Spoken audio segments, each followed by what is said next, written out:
ఎక్కడైనా ల్యాండ్ పై ఇన్వెస్ట్ చేయాలని అనుకుంటున్నారా? అయితే ఫ్యూచర్ సిటీలో ఇప్పుడే ల్యాండ్ తీసి పెట్టుకోండి. పూర్తి వివరాలకు మాకు కాల్ చేయండి. నమస్కారం. కార్తీక్ పురాణం 10వ అధ్యాయంలోకి వచ్చాం. విష్ణుదేవతలతోటి కలిసి ప్రయాణిస్తున్న అజామిళుడు విష్ణు యమదూతల సంవాదాలు విన్నాడు. అతని పరిస్థితికి అతనికే ఆశ్చర్యంగా ఉంది. ఆనందాశ్చర్యాలతోటి ఉక్కిరిబిక్కిరైపోయాడు. నాకు ఒక్క సుగుణమైనా లేదు, పైగా నిందించడానికి తగినంత నికృష్టమైన ఎన్నో పనులు చేశాను. నిజానికి నేను నరకంలో నానా బాధలు పడాల్సిన వాణ్ణి. అయినా కూడా చివరి దశలో నారాయణ అంటూ నా కొడుకుని పిలవడం వల్లే నేను భగవంతుడి నామాన్ని పలికిన వాడినయ్యాను. అందువల్లనే నేను చేసిన పాపాలన్నీ పటాపంచలై శ్రీహరి సాన్నిధ్యాన్ని పొందే పుణ్యాన్ని పొందగలిగాను. కులహీనురాలైన స్త్రీతో సంసారం చేసిన ధర్మాధర్మాలని వదిలిపెట్టిన నికృష్టుణ్ణి. అయినా కూడా నాకు నారాయణ అని కుమారుడికి పేరు పెట్టుకోవాలని ఎందుకు అనిపించిందో ఏమో. ఏదో పూరాకృత సుకృతం వల్ల వైకుంఠనాథుని నామాన్ని నా కొడుక్కి పెట్టుకోవాలనిపించింది. అదే నారాయణ నామాన్ని పలికించే భాగ్యాన్ని నాకు కలిగించింది అనుకుంటూ పరమానందం చెందాడట అని ఈ విషయాన్ని వశిష్ఠ మహర్షి జనక రాజర్షికి చెప్తున్నారు. అజామిళుని పూర్వజన్మ వృత్తాంతం ఏమిటో చెప్పమని జనకుడు మహర్షిని ప్రశ్నించాడు. ఇప్పుడు ఒక మంచి పని ఎందుకైనా మనకి తెలిసి తెలియకే చేస్తాం, ఏదో చేస్తాం, అది మంచి పనిగా పరిణమిస్తుంది. ఆ మంచి పనిగా పరిణమించడానికి మనం ఈ జన్మలో చేసిన మంచి ఏది కాకపోయినా కూడా పురాకృతమైన మంచి ఏదో ఆ సమయానికి మనకు ఒక ప్రచోదనం కలిగిస్తుందన్నమాట, ఒక ఉద్దేశాన్ని కలగజేస్తుంది. మనం ఆ క్రియ చేసేస్తాం. అది ఇతరులకు సహాయం కావచ్చు, మనమే దేవాలయ దర్శనం కావచ్చు, ఏదైనా తీర్థాటన కావచ్చు, దానికి ఎవరో కారణం అవుతారు. దానికి అసలు కారణం ఏంటంటే పురాకృతంగా ఉంటుంది. పూర్వజన్మలో చేసినటువంటి పాపపుణ్యాల ఫలితంగానే మనం ఇలాంటి మంచి పనులు చేయగలుగుతాం. అందుకని జనక మహారాజు ఇలా అడిగాడనమాట. విష్ణుభటులు అజామిళుణ్ణి తీసుకెళ్లారు. యమభటులు యముడి దగ్గరికి వెళ్ళి జరిగిందంతా వివరంగా చెప్పారు. యమధర్మరాజు పరిస్థితిని గ్రహించాడు. తన భటులు అంటే వాళ్ళు కన్ఫ్యూజ్ అయిపోతున్న విషయం ఆయనకు అర్థమైందనమాట. పరిస్థితిని గ్రహించి శాంతచిత్తుడై, భటులారా, ఎంతటి పాపాత్ముడైనా మరణించే సమయంలో హరిహరుడిద్దరిలో ఎవరి నామాన్ని తలుచుకున్నా వారి పాపాలన్నీ హరించుకుపోతాయి. వాళ్ళని శిక్షించే అధికారం మనకి ఇక ఉండదు. అంటే యమధర్మరాజుకి ఉండే అధికారాలన్నీ హరిహర నామస్మరణ వరకే. ఆ నామస్మరణ కనుక జరిగిందో ఇంకా యమధర్మరాజుకి సంబంధం లేదు.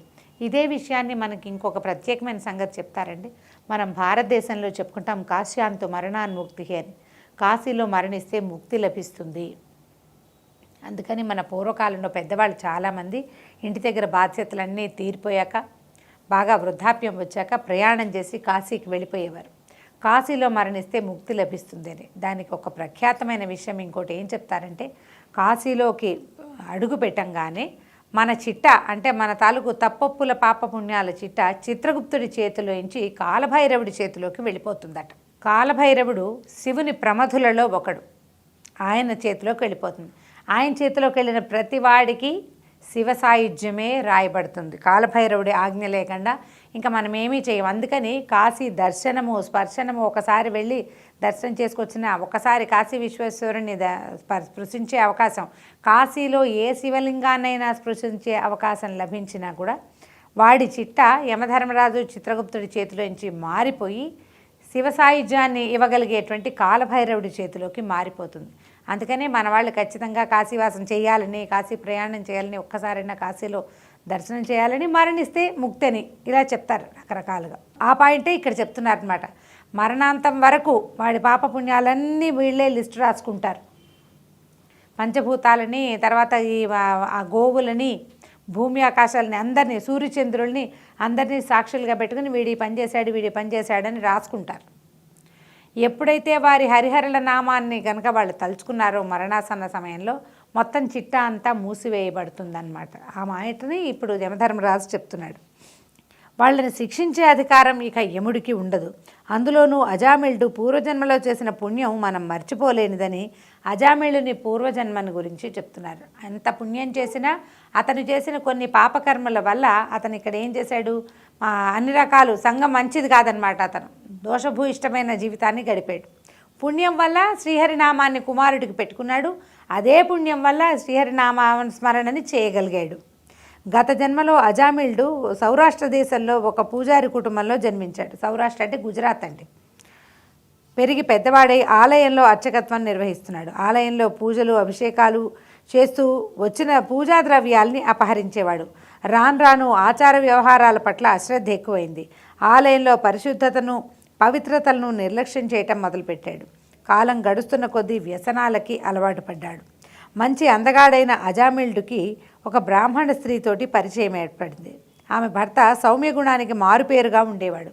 తన గ్రామంలోనూ ఇరుగు పొరుగు ఊళ్ళల్లోనూ ఆ యాయవారానికి వెళ్ళి సంపాదించుకుని భార్యని పోషించుకుంటూ ఉండేవాడు. పూజారి అయిన అజామిళుని పొత్తుతోటి ఆ బ్రాహ్మణ స్త్రీకి భర్త పట్ల విముఖత ఏర్పడింది. ఒకరోజు ఆమె భర్త ఆయగవం తలమించి దింపుకుని, అంటే యాయవారానికి వెళ్ళినట్టు కదా, బియ్యపు మూట ఏదో ఉందన్నమాట, అది నెత్తిమించి దింపుకుని మంచినీళ్ళు ఇమ్మని అడిగాడు. ఆమె మంచినీళ్ళు ఇవ్వకపోవటమే కాకుండా సరైన సమాధానం కూడా చెప్పలేదు. దాంతో అలసి సొలసి వచ్చినటువంటి ఆ బ్రాహ్మణుడు కోపిష్టిగా భార్యను కర్రతోటి కొట్టాడు. అంతే ఆమెలో ఆవేశం కట్టలు చించుకుంది. కోపంతో భర్తను తిరిగి కొట్టడం మొదలుపెట్టింది. భార్య ఆ విధంగా తన మీదే తిరగబడుతుందని ఊహించలేదు ఆ బ్రాహ్మణుడు. ఆమె కొట్టే దెబ్బల్ని తట్టుకోలేక ఇంట్లో నుంచి బయటికి వెళ్ళిపోయాడు. ఆ తర్వాత ఆమెకు ఆ భర్త యొక్క అడ్డు అదుపు లేకుండా పోయింది. ఆయన బయటికి వెళ్ళిపోయాడు. భర్త అదుపు కూడా లేదు. అతని కోసం చేయవలసిన విధి విధానాలు బాధ్యతలు కూడా ఏమీ లేకపోవడంతో ఒకరోజున ఆమె కామోద్రేకంతో బాగా అలంకరించుకుని అందగాడైన ఒక చాకలి బాని ఇంటికి వెళ్ళింది. అతను తనతో స్నేహం చేయమని అడిగేసరికల్లా అతను చాలా ఇబ్బంది పడి, నువ్వు బ్రాహ్మణ స్త్రీవి, నీతో సాంగత్యం నాకు కుదరదు, నేను నువ్వు వెళ్ళిపోమని చెప్పాడు. అయినా కూడా ఆమె మాటలు పట్టించుకోక అతనితోటి పొత్తు నిలపడానికి ప్రయత్నం చేసేసరికి అతను ఆమెను కొట్టి బయటికి పంపించాడు. అక్కడ అవమానంతో తిరిగి వస్తూ శివాలయానికి వచ్చింది. అక్కడ తన ప్రియుడైన పూజారిని చూసింది. మనం మొదట చెప్పుకున్న అజామిళుని పూర్వజన్మ అన్నమాట ఇది.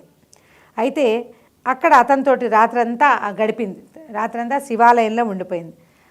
మర్నాడు పొద్దున లేచి ఇంటికి వస్తుంటే ఆమెకు చాకలివాడన్న మాటలు గుర్తొచ్చాయి. ఆమెకు భర్త పట్ల ప్రేమాభిమానాలు పెళ్ళుపుకాయి. నువ్వు బ్రాహ్మణ స్త్రీవి, నువ్వు ఇలాంటి పని చేయకూడదు, నువ్వు ధర్మంగా ఉండాలని బోధించాడు. కోపంలో అర్థం కాలేదు. తెల్లవారి నిద్ర లేచేసరికల్లా మళ్ళీ జ్ఞాపకం వచ్చిందనమాట. నా పుటకేమిటి, నేను చేస్తున్న పని ఏమిటి అని ఆలోచించుకుని భర్త కోసం వెతికి ఏం చేసింది, అతను వెతికి తీసుకొచ్చింది. ఇంకెప్పుడు ఈ తప్పు చేయనని చెప్పి ప్రార్థించి ఆయన ఇంటికి తెచ్చుకుని భర్తతోటే సంసారం చేసుకుంటూ ఉండిపోయిందట. మరికొంతకాలం గడిచాక శివాలయ పూజారి మరణించి రౌరవాది నరకాలన్నింటినీ అనుభవించి అజామిళుడిగా సత్యనిష్ఠుడికి కుమారుడై జన్మించాడు. ఆ తర్వాత విప్రుని భార్య కూడా మరణించి నరక బాధల్ని అనుభవించి కన్యాకుబ్జ దేశంలో శూద్ర స్త్రీగా పుట్టింది. ఆమె జాతకం మంచిది కాదని, తండ్రికి ఆమె వలన గండం ఉండదని అప్పుడు చెప్పారు. అప్పుడు తండ్రి ఆమెను, ఆ పసిగుడ్డిని తన ఇంటికి దూరంగా వదిలిపెట్టాడు. ఆ పసిబిడ్డను ఒక బ్రాహ్మణుడు ఇంటికి తీసుకొచ్చి పెద్దదాన్ని చేశాడు. ఒక కులహీనురాలైన స్త్రీని విప్రుడు స్వీకరించాడు. ఆ జన్మజన్మాంతరాల్లో చేసిన పాపాలు నామాన్ని తలుచుకోవటం వల్ల తొలగిపోతాయి కనుకనే అజామిళునికి నరకానికి వెళ్ళవలసిన స్థితి రాలేదు. ఈ బ్రాహ్మణ స్త్రీ ఎవరైతే అజామిళుడి పూర్వజన్మలో అతనితో సంపర్కం కలిగి ఉందో ఆమె ఒక ఇంట్లో పుట్టింది, వేరే వాళ్లతో పెంచబడింది, చివరికి దాసీపుత్రికగా అజామిళుడి ఇంటికి చేరింది. ఆమెకి నరకమే వచ్చింది తర్వాత. కానీ ఈ విష్ణునామ స్మరణ వల్ల ఇతనికి మాత్రం స్వర్గారోహణ లభించిందనమాట. అంటే విష్ణు సాయుధ్యం లభించింది. స్వర్గం అనకూడదండి, స్వర్గానికి అంతం ఉంది. కొంతకాలం అయిన తర్వాత మన పుణ్యం పూర్తయ్యాక స్వర్గంలో నివసించే వాళ్ళు మళ్ళీ మానవ లోకంలోకి వచ్చేస్తారు మిగిలిన కర్మల్ని అనుభవించడానికి. ఆ పుణ్యం పూర్తవగానే వచ్చేస్తారు, బ్యాంకులో డబ్బులు అయిపోయాక ఖాళీ అయిపోయినట్టు. కానీ సాయుధ్య సామీప్య సాలోక్యాలు అనేవి భగవంతుడి సమీపంలోకి వెళ్ళిపోయే అవకాశం దొరికితే గనక ఇంకా వాళ్ళు అక్కడే ఉండిపోతారనమాట. వాళ్ళకి ఇంకా సృష్టి తుది మొదలు లేదు, కర్మలు పూర్తిగా నశిస్తాయి. స్వర్గారోహణ చేసిన వాళ్ళకి కర్మలు నశిస్తాయని చెప్పబడవు. మనకి ఇంకా వేరే వేరే పురాణాల్లో ఈ విషయాలు చెప్తారు. ముందు వస్తుంది ఒక చోట, అప్పుడు తెలుసుకుందాం. జనక మహారాజా శ్రీహరిని స్మరించటము, కీర్తించటం వలన, భక్తితో సేవించటం వలన పాపాలు నశిస్తాయి. మనసుని స్థిరపరచుకుని ఇతరమైన ఆలోచనలు లేకుండా ఏకాగ్రమైన మనసుతో శ్రీహరిని ధ్యానించడం కంటే గొప్ప అదృష్టం మరొకటి ఇంకొకటి లేదు. ముక్తి మోక్షాలకు హరినామస్మరణే దివ్యమైన సాధనమని వివరించాడు వశిష్ఠ మహర్షి. తచ్చింతనం తత్కథనం అన్న ఉపనిషద్వాక్యాల ప్రకారంగా నిరంతరము ఏకాగ్ర చిత్తంతో భగవంతుని గురించి ఆలోచించటము, ఆయననే తలుచుకోవటము, ఆయననే కీర్తించటము, ఆయన కథలే ఇతరులకి తెలియచేయటము అనేవి ముక్తికి సోపానాలుగా ఉంటాయి. మనసుకు ఏకాగ్రత కుదరటం, భగవంతుని యందు లగ్నం అవటం ప్రధానమని సూచిస్తోంది అజామిళుని యొక్క పూర్వగాథ. దీంతో 10వ రోజు పారాయణ పూర్తయిపోయిందండి. రేపు ఉదయం 11వ రోజు పారాయణతోటి మళ్ళీ కలుసుకుందాం. అంతవరకు సెలవు. నమస్కారం.